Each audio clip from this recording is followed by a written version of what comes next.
जो मेहरबान और हमेशा रहम ही फरमाने वाला है।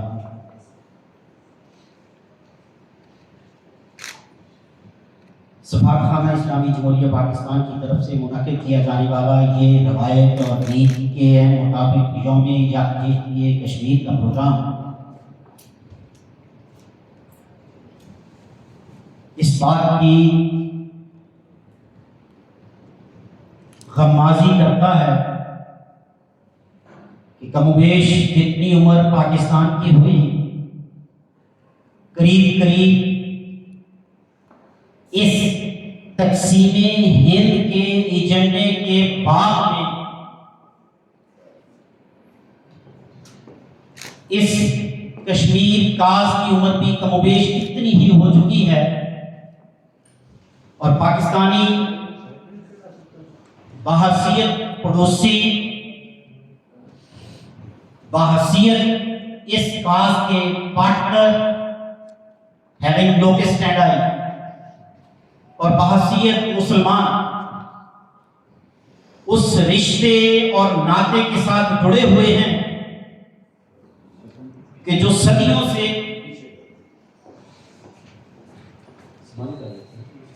ठीक है जो सदियों से सर जी भी वकील है वास्ते माशाल्लाह। मैं छोटा भाई हूँ आप सबका। आप की ये शफकत है, ये मोहब्बत है कि आप लोग प्यार करते हैं, माशाल्लाह। ये एहसास है, इसलिए आवाज़ बंद कर दिया। अच्छा ये वकील है इंशाल्लाह। कौन से में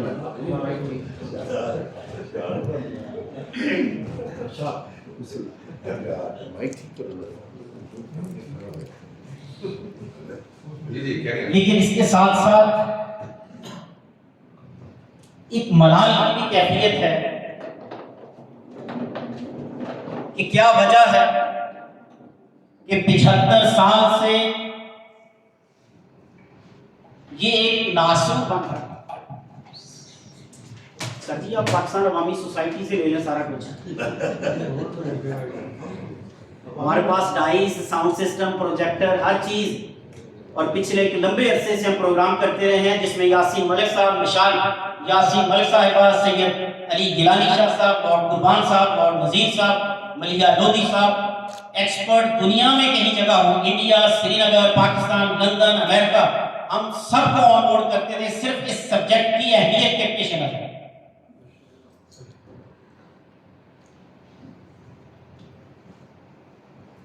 तक़सीम हिंद के बाद में, पार्टीशन एक्ट के बाद पैदा होने वाली how we sort the seed of trouble in Kashmir, Lord Mountbatten के उस अल्फाज के मुताबिक 75 साल से जिस जगह पाकिस्तानी अखलाकी, सियासी, समाजी, सफारती, कानूनी और बैन-अल-अक़वामी सतह पर इस काज पर पहरा दे रहे हैं, वो मुबारकबाद के मुस्तहिक हैं। लेकिन इसके साथ साथ ये मलाल भी है कि क्या वजह है कि 75 सालों में हमारी की जाने वाली ये काविश नतीजा खेज क्यों नहीं हो सकी? क्या मंजिल का तयन नहीं? क्या कायद ईमानदार नहीं? क्या काज जायज नहीं? और क्या हम बजाते खुद आज जब इस कश्मीर के काज के लिए यौम यकजहती कश्मीर का नारा बुलंद करने के लिए यहाँ तैयारी गैर में जमा है, क्या इस पूरे साल 2023 से होने वाली कॉन्फ्रेंसेस के नतीजे में जो मौज़ूआत तय पाए, जो एजेंडा बना, जो मिनट्स ऑफ मीटिंग्स थे, क्या हमने उनको कंप्लाई किया? मैं माजरत खा हूं कि हमारी अपनी तरजीहात अपने ही तय करता, अपने ही बोले गए अल्फाज से मुताबिकत नहीं रखते। अच्छी बात है ये यौम यकजहती कश्मीर बनाना, अगरचे कश्मीरियों के लिए तो हर लम्हा कर्ब का है, हर लम्हा तकलीफ का है, हर लम्हा लहू लहू है, हर लम्हा वो लख्त लख्त है, हर लम्हा वो पारा पारा है। कुछ हिस्सा हिंदुस्तान के पास, कुछ हिस्सा चाइना के पास, कुछ हिस्सा पाकिस्तान में, और हर जगह पर उसके बखिए किए गए कश्मीरियों की आजादी की यह तहरीक 1947 की नहीं है। ये 1846 9 मार्च को, जब अभी जंग आजादी नहीं हुई, अभी मलका विक्टोरिया ने टेक ओवर नहीं किया, 1858 टेक ओवर का टाइम है, 1857 जंग आजादी की तारीख है। ये मुआहदा हुआ 9 मार्च 1848। 1848 में किए जाने वाले ये मुआहदे डोगरा को जमीन और इंसान बेचे जा रहे हैं 75 लाख नानकशाही में। कंपनी की तरफ से एक कंपनी कैसे ओनरशिप ले सकती है, और कंपनी ने ये सारा कुछ बेचा एक गैर मुल्की डोगरा को 75 लाख नानकशाही में। साथ मुतालबा किया कि वो हमेशा ब्रिटिश गवर्नमेंट के लॉयल रहेंगे और हर साल एक घोड़ा, 12 बकरियां, 6 नर 6 मादा, अप्रूव्ड ब्रीड नस्ली बकरियां गवर्नमेंट ऑफ ब्रिटिश इंडिया को पेश की जाएंगी, और 6 कश्मीरी शॉल। जरा सोचे कि वो लोग जो सांप, बिच्छू, कछुए, मगरमच्छ की तंजीमें बनाने वाले लोग, वो इंसानों की तजारत के बाब में कैसे वादे करते हैं। 75 साल से कश्मीर और फलस्तीन जैसे अक़वाम आलम पर नासूर बनकर रिस रहा है, अक़वाम आलम के इंसाफ के कायदे पैमाने, कुलिये, ज़ाब्ते सारे के सारे बदल क्यों गए। जेल की हुकूमत, ये तकलीफ की हुकूमत, पीते हैं लहू, देखते हैं तालीम मुसावात। 1948 में उस वक्त के कश्मीरी वजीर आजम ने, टाइम्स लंदन ने कोट किया इसे, अगस्त 48 में, elimination of the Muslims from Jammu, ये कोई ताजा नहीं, और कहा गया कि ये तकसीम हिंद से तारीख करते हैं। कश्मीर की आजादी की तहरीक तकसीम हिंद से शुरू नहीं होती। तकसीम तो 1947 में हुई। कश्मीरियों ने अपनी आजादी के बाद में मजदूरों की शिकागो से भी कमोबेश कोई 38 साल पहले जद्दोजहद का आगाज किया। 1848 में जब 4000 मजदूरों को खटियों से उठा दिया गया, वो एहतजाज करने के लिए डोगरा राज की तरफ बढ़े तो गोलियों की बूछार कर दी गई। लाहौर और अमृतसर एहतजाज करने के लिए गए तो रास्तों में हरफे गलत की तरह मिटा दिए गए। और 1860 और 1870 के दरमियान ब्रिटिश राइटर्स के मुताबिक जब ये महाना 84 रुपए कमाने वाला मजदूर 49 रुपए टैक्स का ज़ाब्ता डोगरा राज की तरफ नाफिज किया गया कि मुझे हर साल, करिया सिंह जो उनका गवर्नर था, कि हर साल 12 लाख नानकशाही चाहिए। उसके जवाब में जब मजदूर इकट्ठे हुए, सदाए एहतजाज बुलंद की, तो उनका इस्तेकबाल लहू और खून से किया गया। उसको यौम शुहदा कहते हैं, वो भी मनाते हैं। और इंस्ट्रूमेंट ऑफ एक्सेशन अक्टूबर 1947 में महाराजा हरि सिंह ने लिख कर दिया, लॉर्ड माउंटबेटन की मौजूदगी में नेहरू ने साइन किए कि ये कश्मीर हमेशा इंडिपेंडेंट सॉवरेन स्टेट के तौर पर रहेगी और इंडिया में आने वाले किसी भी किस्म के दस्तूर, ज़ाब्ते, पैमाने, कायदे, कुलिये और हुकूमतें इस सॉवरेनिटी को, इंडिपेंडेंसी को और इसकी डोमेन की किसी भी हैसियत को, कैफियत को, हैयत को, जोग्राफिये को, नस्ल को, कानून को, ज़ाब्ते को, ज़मीन को चेंज नहीं कर सकते।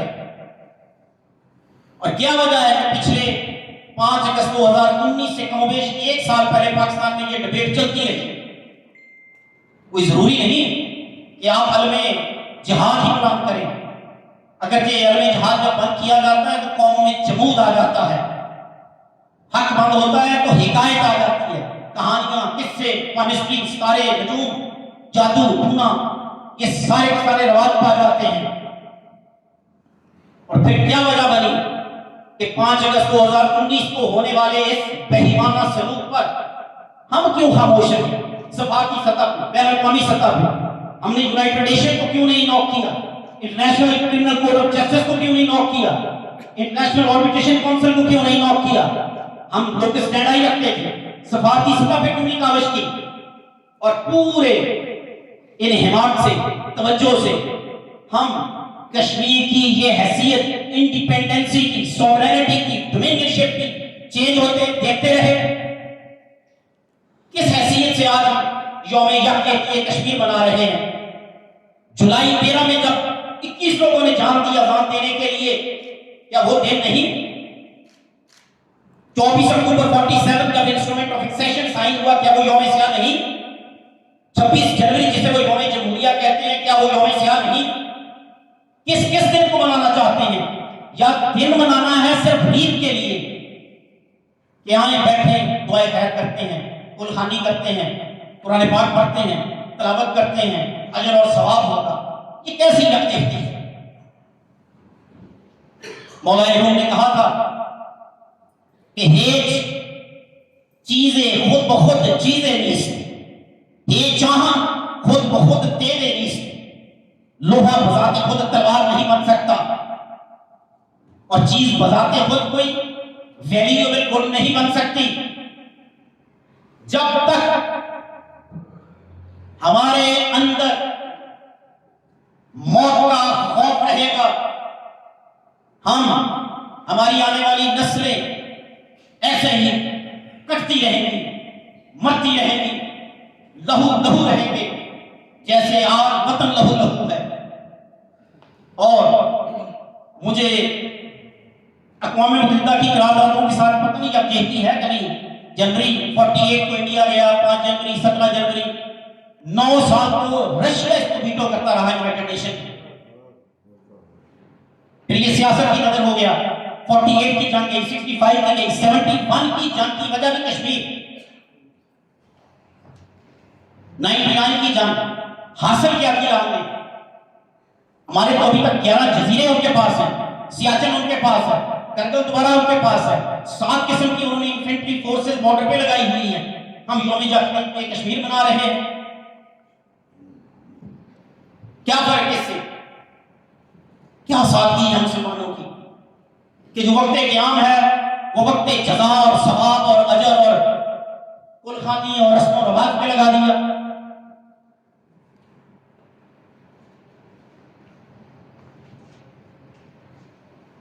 क्या हम आज उन कश्मीरियों के रोने पे रोकर यकजहती कर रहे हैं? उनके कर्ब पे अपने आप को कर्ब नाम करके यकजहती मना रहे हैं? अक़वाम मुत्तहिदा की करारदादें पढ़ के यकजहती मना रहे हैं? या हम अक़वाम आलम के सामने अहद कर रहे हैं इस मुआहदे को, इस डीड को, इस कंप्रोमाइज को, इस रेजोल्यूशन को, इस रजिस्ट्री को दोबारा उठाने की हर सतह पे?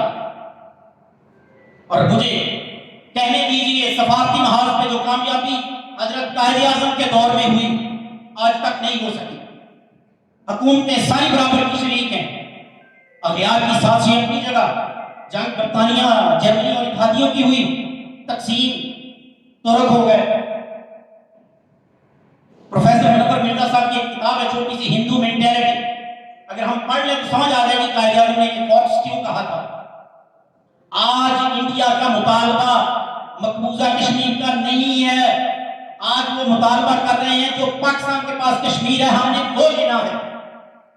ये जो हमें यकजहती कश्मीर की अक्समंदी कर रहे हैं। और मुझे कहने दीजिए, 500 रुपए में बिकने वाला गुलाम मलिक साहिब रुकनुद्दीन बैबरस अपने दरबार में बैठा है, जासूसों ने इतला दी कि इब्न अरकनी की जद्दोजहद के बाद बगदाद का इस जमीन से नाम हर्फ गल्ब की तरह मिटा दिया गया, बैतुल हिकमत किस्सा बाजी हो गया, अलफ लैलवी दास्तानों का ये बगदाद दोबारा समूरी अहद का लफ्ज़ाखेज़ दास्तान का रंग लिए हुए है और वो इस वक्त फलस्तीन और मिस्र की तरफ आ रहे हैं। उमरा, ताजर, शहर के लोग इकट्ठे हो गए और सबने मुश्तरका राय दी कि बेहतर है हलाकू खान के आने से पहले हम मालो दौलत, हीरे जवाहरात, सोना चांदी, खुराक, खवातीन और हर किस्म का माल इकट्ठा करके उसे पेश कर दे, शायद जान बच जाए। ये दरबार की मुश्तरका राय थी। ममलूक गुलाम बादशाह ये सुन रहा था। उसने सारी बात सुनी। सुनने के बाद अपनी निशिस्त पे खड़ा हुआ, अपनी तलवार पे हाथ रखा। उसने कहा है उमराए मस्र, मैं गुलाम पैदा जरूर हुआ, मैं बिका जरूर मंडी मंडी, लेकिन मैं बतौर गुलाम मरना नहीं चाहता। और ये उसका एक जुमला था, ये उसका एक जुमला था। फैज़ आज़म का फतवक्कल अलल्लाह इन्नल्लाह युहिब्बुल मुतवक्किलीन के उसी ममलूक गुलाम 500 रुपए में बिकने वाले गुलाम ने हलाकू खान के लश्कर को 2 मरतबा जालूत की शिकस्त दी और आज हलाकू खान का निशान नहीं मिलता। ये जुर्रत बेबाकी तब ही आ सकती है जब हम लिमा तक़ूलून मा ला तफ़अलून, हम वो जो बोलते हैं वो करते क्यों नहीं। हमारी जुबानें कहीं और हैं, दिल कहीं और है। जबकि अल्लाह पाक तो हमें अगर इस्लाम के बंधन में, उम्मत मुस्लिमा के बंधन में और एक मुस्लिम हरम की पासबानी के बंधन में बांधता है, वो तो कहता है वालकुम अल्लाह तुकातिलू फी सबीलिल्लाह वल मुस्तअज़ीना मिनर रिजालि वन निसाइ वल विल्दानि लज़ीना यक़ूलूना रब्बना अखरिजना मिन हाज़िहिल क़र्यति ज़ालिमि अहलुहा वजअलना मिन लदुनका वलिय्यन वजअलना मिन लदुनका नसीरा। उस वक्त हम रस्म और रवाज में क्यों चले जाते हैं? अगर हमारे रवैये ऐसे ही रीत पे और रवायत पे और रस्म पे रहे तो फिर मुझे कहने दीजिए हम खुदा ख्वाहिम व हम दुनिया दो इन ख्यालस्तो महालस्तो जनों। बहुत शुक्रिया।